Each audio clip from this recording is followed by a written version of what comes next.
being prepared as a coach is an absolute must as a high performer. I never want to go into any conversation without being prepared. So let me say what prepared looks like for me. First of all, it doesn't look like I'm preparing to make sure I don't get in trouble, or I'm preparing for every circumstance that might arise that I need to worry about to deal with. It's not that kind of preparation. The kind of preparation I'm talking about is very simple. How I go into coaching conversations, or how I go into coaching conversations and leading a team or into a one-on-one conversation, is I ask one simple question, which is, what is the outcome of this conversation? What is the outcome of this coaching conversation? What is the outcome of this team meeting? So another way to say that is, what is the desired outcome? What is it that we're out to accomplish?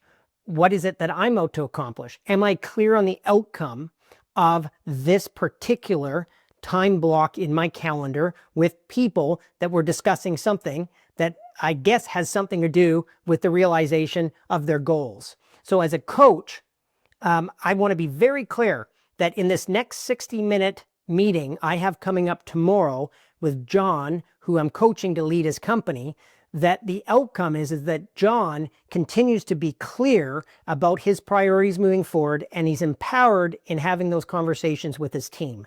Now, I just made that up, but that's often one of the outcomes that absolutely I'm listening for in the people I coach. I'm listening for clarity of next actions and priorities. I'm listening for that they're connected to the big game that they're out to win. And I'm listening for that they're empowered in whatever actions are required for them to take between our coaching sessions, or that are requisite to put in immediately in the company given the current state of what they're dealing with.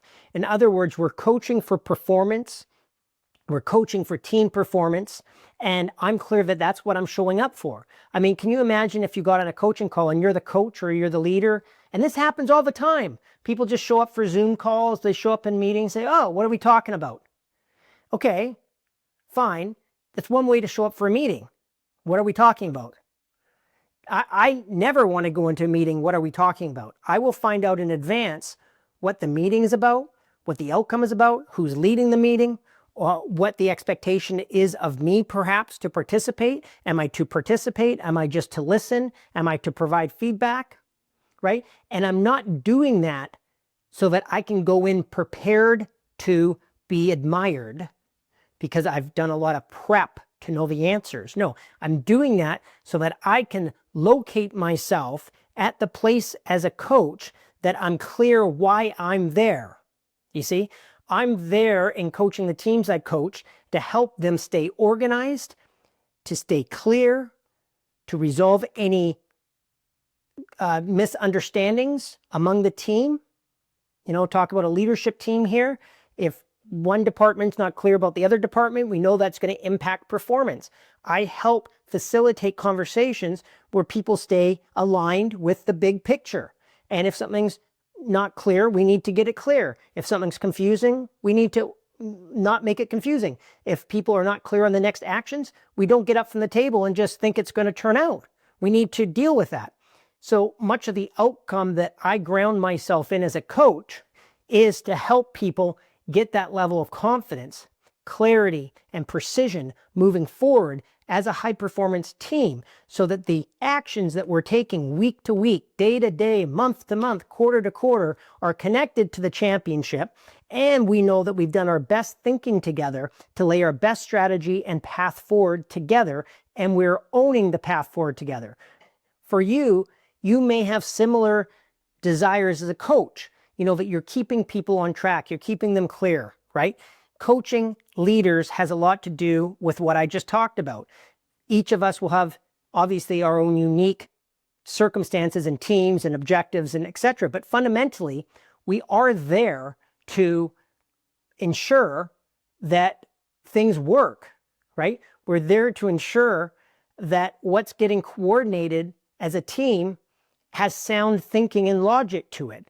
We're there to ask questions and inquire and look from the overall team purpose and goal and ask, are we missing anything? What are we not thinking about? So we can go execute.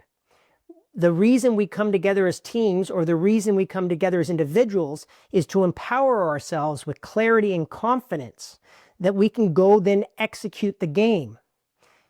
Now, if I'm a football coach, I'm going to work with my players on the sideline and coach them on their game, how to catch the ball, how to run the routes, what the strategy is. And then they go out there and they're going to execute the game plan. We are getting together. You can think of it as a huddle. And in that huddle, like a football team huddles, we're going to devise the strategy, ensure that everyone's clear on what roles they play and where they're going to go. And then we're going to go execute that after we leave the huddle. So the point here is preparation is key for you as a leader to know what are you walking into, what's the outcome that you're going to walk out with. And then before that meeting, I do the thinking, right? Who is it I'm talking to? What is the outcome? And I think through some best ideas in advance, like here's maybe the things that we're going to deal with. Here's the current state of the company or team. Here's what I know the person I'm coaching, if it's one-on-one, I know that they're dealing with or they're up against, and I can bring some compassion to that and understanding. And again, I'm not going into that next meeting prepared to do a lot of talking to show off that I'm prepared. I'm going to go in and listen and know where I'm located so that I can contribute where necessary and relevant to the overall purpose of that individual session or that individual meeting. The point is here, do not be a bystander. Do not just show up for things. If you're invited to something, ask some questions so that you're clear about how you can contribute. Ask questions of yourself. How do you want to contribute in that meeting? And then walk in as a leader who has something to say about why we're here and why this is important, right? Because as I've said before, no one really has time for more meetings, but we sure as heck have time for conversations that are high performance, and for conversations that empower the path forward, and for conversations that make us better leaders and have us straighten up and stand up and take different bold action. Because we're either going to take new action between this week and next week, or we're going to take the same old actions that got us where we are today. Even if today is great, you'll just have more of it unless we keep expanding. So what are the actions we need to take over the next week to be even greater, okay? To have more fun, to have more abundance, to experience the team even more. Walk into meetings like they matter. Prepare for your coaching sessions like they matter. Don't walk in unconscious. Don't walk in just waiting for the meeting to happen. Don't walk in wondering why are you there. That's a very weak and ineffective mindset to have. And great coaches and great leaders are clear why they're needed and what their contribution will be.